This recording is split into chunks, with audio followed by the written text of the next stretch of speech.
Welcome, everyone. Um, I am going to introduce our speaker for today.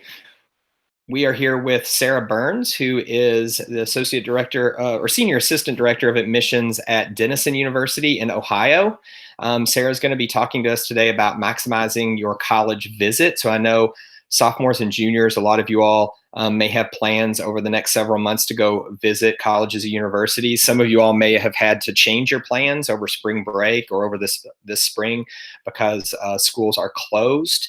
And Sarah's going to actually share some information with you today about how you could get to know the campus culture and find out a little bit about colleges without having to actually visit their campuses, especially during this time period when there's so many schools that are closed and not offering campus visits. But there are a lot of different options out there. So we are going to, students, if you don't mind leaving your mics on mute. And if you have a question, Sarah throughout this is going to, every once in a while, she may stop and ask for questions.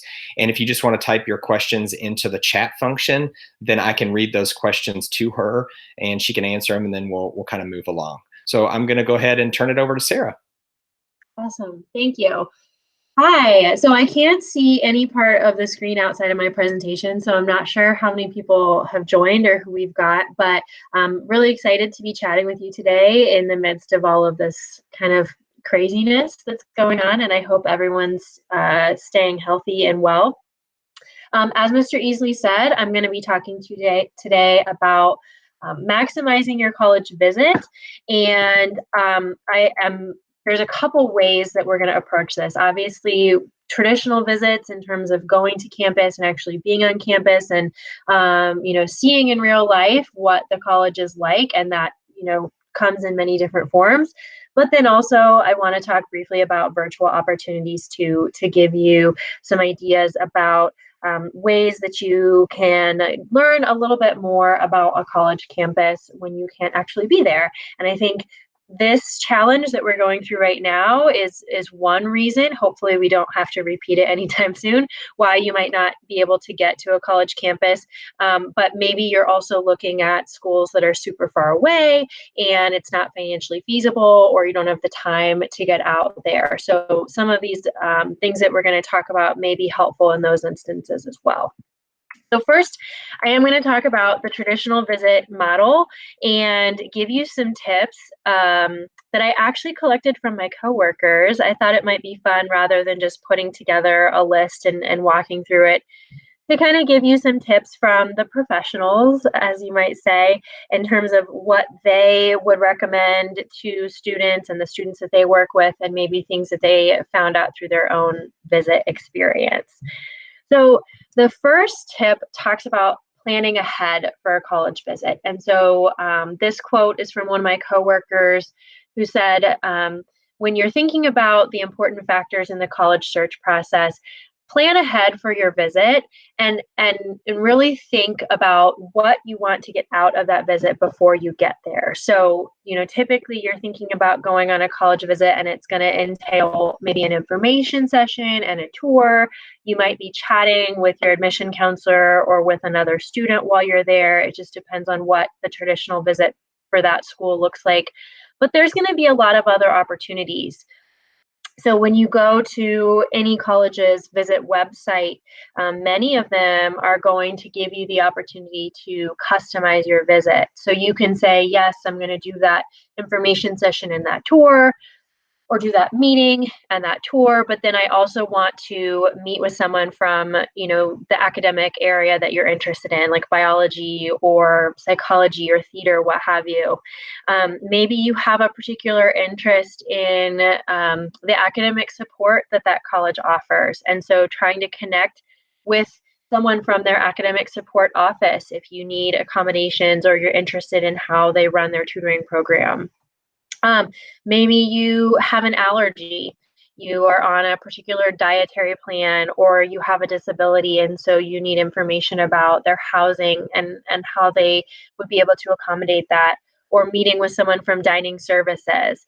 There's a lot of different parts of a college that once you get there, you might realize, oh, wow, this is something that is important to me. But if you sit down ahead of time and actually think through all of those things, a lot of colleges are going to be able to help you explore the parts that are important to you ahead of time and make sure you get connected with the people and the places that are most important to you. So the next quote has to do with asking questions. And I think that probably seems pretty obvious, but it can be helpful in more ways than one. Obviously, when you are going to a college, you're going to maybe ask questions, or maybe your parents will be asking a lot of questions about the things that are important to you, or maybe important to them. And so sitting down and coming up with a really good list of questions, and whether that's generic to all of the colleges, or if it's very specific to each individual college, having that list ahead of time will be helpful for you. And, sometimes you may have been in this position where someone says, do you have any questions? And then you freeze and you can't think of them. So having that list ahead of time will help you so that you can make sure to get the information that you need, and you're not sitting there like a deer in the headlights, trying to make sure that you get all of the questions and that you want to ask. There's absolutely nothing wrong with having a list. I'm a lister, and so if you write down a list of your questions ahead of time, that can help you to be better prepared. But on the other hand, it also lets the college know that you actually did some research, or you're actually invested in the process. And you all may, at this point, have heard mention of something called demonstrated interest. And basically what that means is that schools pay attention to how engaged you are in the process of choosing a college. So when you do go for a visit, or when you do an interview on campus, or if you reach out to them and you're asking lots of questions, those are all things that we notice and that we will keep as a part of your application. So when we get ready to actually make a decision on whether or not you're going to be admitted, we might take that into account. And a student who was engaged throughout the process, in our mind, is someone that maybe we want to have more of on our campus than someone who really didn't participate. And so coming with a list of questions shows us that you were really engaged in the process and that you did your homework. It's even better if it is specific to our school. It doesn't have to be, but having those questions ahead of time can actually help you in more ways than one. The next quote talks about asking questions of people that you see on campus outside of the admission office. And I think this can be important because when you go to a college campus and you're doing the whole admission experience, obviously we want to show you what we think the best side of our college and our campus is like. So we're going to roll out the red carpet for you and make sure we can do whatever we can to get your questions answered. But if you just ask questions of people that you meet on campus, whether it's someone in the dining hall, a dining hall worker, whether it's a maintenance person that you see, if it's a professor that you see, maybe you're sitting out somewhere and you see, students having a snack or just relaxing, and you ask them questions. Looking for a common thread in the responses that they give you can be really valuable, because that's kind of the behind the scenes look at the college. It's not just what admissions wants you to see, it's what people are actually saying about their time on the campus. And I think that getting those responses can be helpful, because if you get people giving you negative responses, or if you get people that are giving you lots of different types of responses, that can speak to maybe a lack of consistency across the campus culture.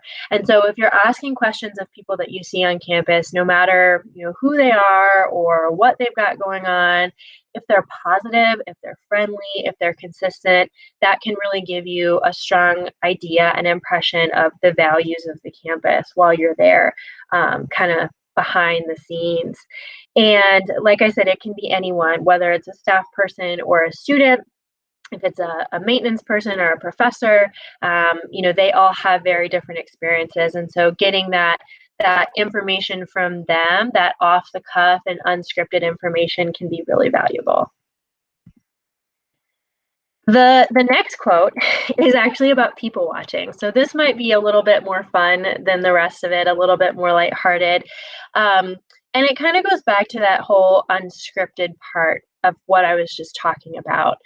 Going to a social space on campus and just watching what people are doing not only gives you a chance to relax and stop with all of this questioning and listing and analytical stuff, but just to kind of hang out, but it also gives you the chance to see the types of relationships that people are forming on that campus. If you're sitting in the student union, for example, and you see professors and students engaging with each other and having conversations, that can show you the types of relationships that students are forming with their professors and how they interact with each other. If you're seeing students outside just kind of hanging out, if it's a nice day like it is today, if they're hanging out on the quad or in an academic area and they're just relaxing with each other, obviously people enjoy to be in that space. They're not just concerned about the busyness and the rushing around and the learning. So I think it can be really valuable just to kind of see what people are doing, how they're interacting, what types of relationships they're forming. And like I said, it gives you a chance to also kind of relax. Maybe you get a snack with your family or whoever you're on the visit with, and you just kind of hang out. If you have a friend who goes to that school and you just go and hang out with them someplace, you can really get, again, that behind the scenes look and an idea of the campus culture on a level that's different than what admissions is trying to show you. So to summarize, I've got a couple of slides that if you're taking notes, I don't know if you are, not required, but if you're writing things down or you just want some takeaways, we're telling you to plan ahead, ask questions, and people watch. All important things that as you get ready to go to a college campus, I think is really going to give you the most bang for your buck in terms of the visit to that campus. Planning ahead, making sure that you know what you want to do and where you want to go and who you want to talk to. You're asking the right questions, you're putting yourself out there, and you're people watching just to see, these are the people that I could spend the next 4 years with. What are they like? What do they do here? And also, I want to tell you to be open-minded. I think anybody who's gone through the college search process before can tell you that sometimes you have an idea in your head of a particular college, and then you get there and it is totally not what you thought that it was. I know when I went on my campus visit to the school that I was 100% sure that I was going to, my mom and I went on the tour. And then I sat and chatted with some current students in the dining hall afterwards, and it literally blew my mind. It was not what I thought it was going to be at all, and it completely crossed it off the list for me. And that had been my number one school. And conversely, I ended up going to a school that I was almost 100% sure that I wouldn't like at all. And even though that's not where I ended up going, the visit really changed my perception of that school and put it much higher on my list. So be open-minded when you go to a college, take it all in. I know sometimes you might just go to a place because your parents want you to be there, or maybe your older sibling goes there, so you have to go check it out. But be open-minded. It could be different than what you were thinking. Follow up when you're done with the visit. If you interviewed with anyone, if you met with a professor, if you had a tour guide and that tour guide gave you their contact information, follow up to thank them and to ask questions, things that maybe you forgot to ask or that came up after the fact. You will be visiting different colleges, and maybe something will become important to you later on in the process that you didn't get to talk about at a school that you went to earlier on. So following up with those people that you met, if you're still interested in a school, can make sure that you either can get that information confirmed or denied about a school. And I think the last thing that I will say about on-campus visits to different colleges is just to have fun. This is the one chance that you get to go through this process, unless maybe you've gone through it with an older sibling, but this is the one chance that you get for yourself to go through this process. And, it doesn't have to be all logistics and analytical thinking. You get the chance to go and visit places possibly all around the country. So just have fun with it and enjoy yourself. Next, I'm going to move on to talking about virtual visits. Like we were just saying earlier, right now there's just like pandemonium. Our world is imploding pretty much. And so a lot of colleges are trying to think about different ways to reach students. And maybe you can't make a trip to campus right now because of everything that's going on, but maybe you're also considering schools that are really far away and you won't be able to get to visit that campus at all, maybe just once or at all, do you even get to go? And this is especially true, we see with international students who maybe are coming from other countries and don't get the chance to visit before they have to decide where to go. So schools are really, if they haven't already beefed up their virtual opportunities, they're definitely working on that now with everything that's been going on. So my first piece of advice, and this is going to kind of work in layers, starting at the surface, the very superficial part of the virtual engagement piece would be just going on the school website. So a school website can be a treasure trove of information. So just go to, www.schoolname.edu and you'll be able to find pretty much anything that you want if it's a good, solid website.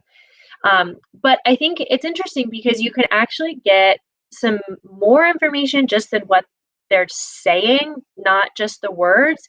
You can get a feeling for what they value as well. So maybe you go to a school's website and most of the videos and the articles that they have posted are about athletics. Clearly, that might be a really strong value. If that's what they're putting on their homepage, the first thing you see when you start doing research about a school, then that's something that is really high on the list of things that they value at that institution. Maybe they're doing a lot of advertising for their internship program or for the research opportunities that they have. That might be telling you that the things that they value are related to those topics. So once you're on the main website, scroll through there and kind of get a feeling for what they're really trying to put out and really advertise to you. And then go to the individual websites for different offices. So again, maybe you're interested in a certain major, studio art or exercise science or pre-med, sociology. Go to the academic department websites and see what those individual websites are advertising as well, because every school is going to have its own priorities, but then within those individual departments or different offices on campus, they're also going to have priorities. And I think it will tell a lot about a school if there's continuity between the main website and what those different other offices are advertising. Is it clear that the same message and the same brand is across the entire university platform? Or do you really see some departments that have a much beefier website than others? That might give you a sense for, hey, this program, it might be stronger at this school, or this program might be getting more attention at this school than maybe some other areas are. Virtual engagement is another deeper level of engagement just past the website and kind of scrolling around on your own. And by virtual engagement, I mean chat features, talking on the phone, texting, emailing back and forth. And with everything that's been going on with the coronavirus epidemic right now, a lot of schools are doing much, much more of this than they have in the past, because now students can't come to visit campus. And so these seniors that are having to make their final decision really have to try and make a decision, maybe with only one visit under their belt, if that. And possibly they had been planning to come back and do an overnight or get a lot more information in person. So we want to try and make sure to offer you as much face-to-face contact as we can. So a lot of schools are offering chat opportunities where, similar to what we're doing now, you can hop on a Hangout or a Zoom session or a Skype session, and you can actually talk to someone face-to-face. And I mentioned earlier about international students oftentimes not being able to visit at all to college campuses. And so a lot of schools have been doing this with international students in the past, and so they have that foundation. And now they're trying to figure out how to expand that to domestic students here in the United States as well. So be on the lookout for opportunities to connect face to face in one of these, hangout type sessions with an admission counselor, a current student, a professor.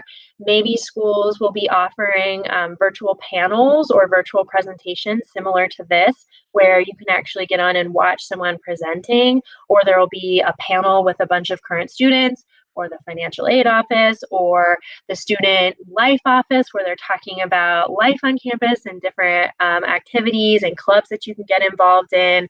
So schools are going to be offering a lot more of this if they don't already have it up and running. Texting is another big one. I know sometimes it's annoying to get texts from people you don't know, but that is an easy way just to stay in touch with schools and ask questions here and there as well. And then social media. So this kind of takes it down to that next, innermost layer of the onion, where it's like social stalking of a school. So you've gone on the website, you've done your research, you've found out information. Maybe you've had a chat, or you've gone to a virtual panel and you're listening to people face to face. And then you get on the dark web and you look at what schools are putting on their social media and what they're advertising to you on those platforms. And you can get a whole load of information about what schools really value and what the campus culture is like based on what you see on their social media. Obviously, we're talking about Facebook, Instagram, Twitter, but there's a whole trove of other platforms as well. Snapchat, YouTube.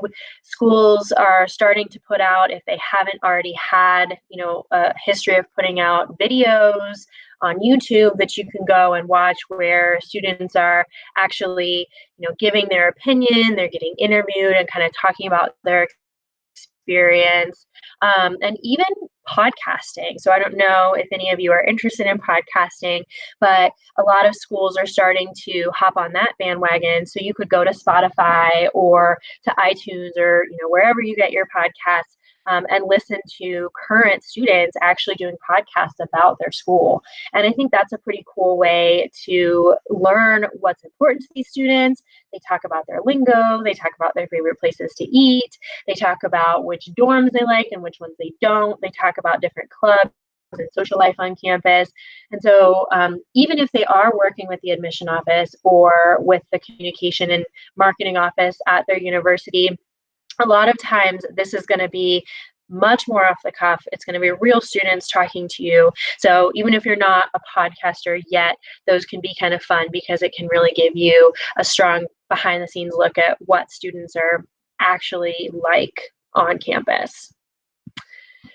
The last thing I'm going to say, kind of to summarize in a couple of slides here about virtual campus visits, open your emails.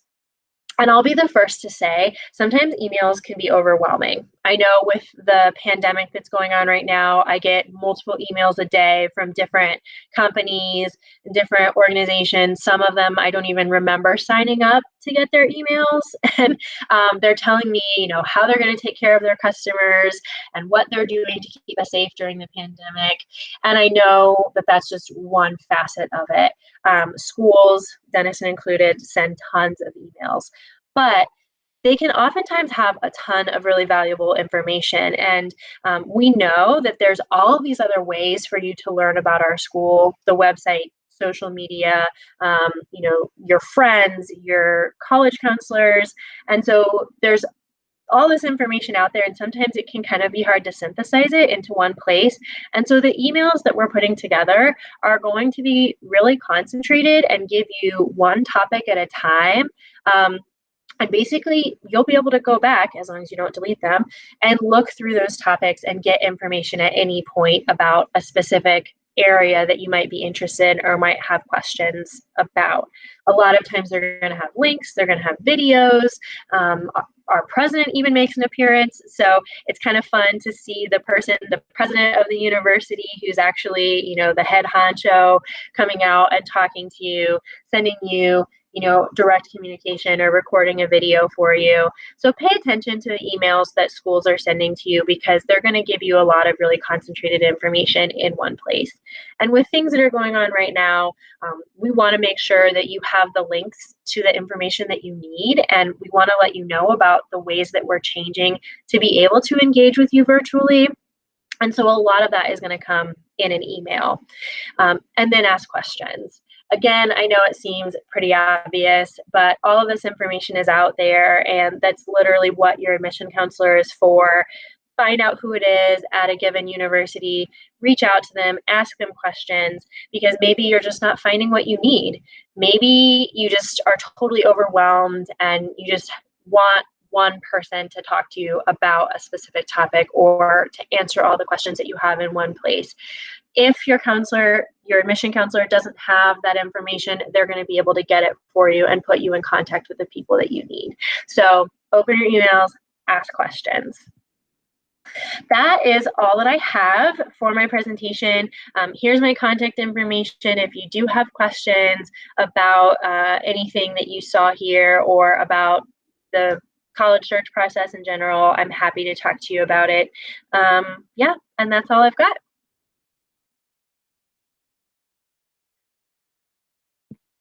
Great, thanks, Sarah. Does anybody have any questions for Sarah that they'd like for her to answer?